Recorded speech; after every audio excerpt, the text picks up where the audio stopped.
Mimi nikatengeneza mwenye aliibiwa na nikamwambia wenda mimi mwenyewe itatuma maaskari wangu.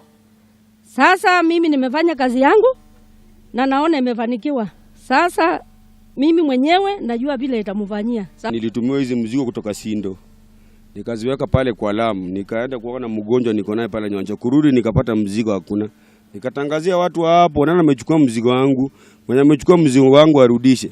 Sasa nimeenda pale soko asubuhi, kuna jamaa walikuwa na huyu ananiita eti twende uone penye huyu jamaa alificha nini yako. Nilikuja kwa daktari jana, nikamwambia nikiingia huyu jamaa tumpate. Nimeona amefanikiwa na nimempata huyu jamaa.